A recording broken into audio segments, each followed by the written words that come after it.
বাংলাদেশ জাতীয়তাবাদী দল বিএনপির আগামী দিনের নেতৃত্ব ও তারুণ্যের প্রতীক বিএনপির চেয়ারপারসন তারেক রহমানের আগমন উপলক্ষে বাংলাদেশ জাতীয়তাবাদী অটোরিকশা, অটোটেম্পো ও সিএনজি চালক শ্রমিক দল চট্টগ্রাম মহানগরের উদ্যোগে আজ 25শে জানুয়ারি সকালে এক বিশাল মিছিল অনুষ্ঠিত হয়।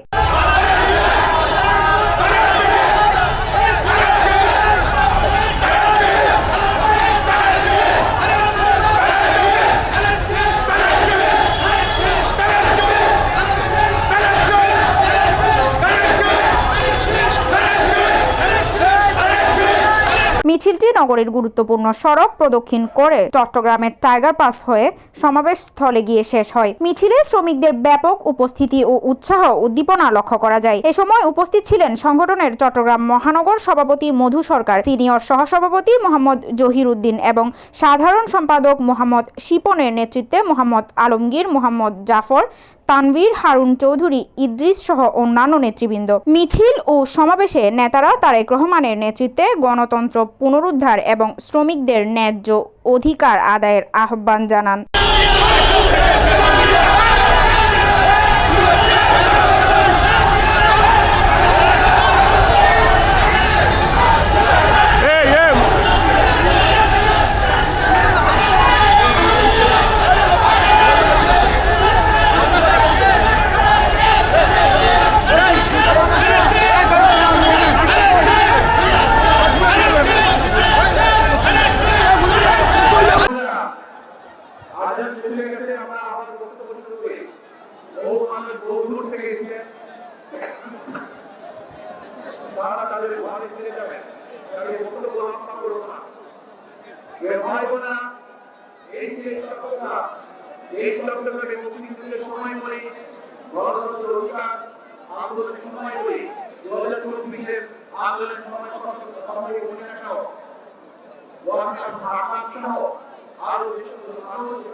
মোহাম্মদ রবিনের তথ্যচিত্রে নুঙ্গর নিউজ, চট্টগ্রাম।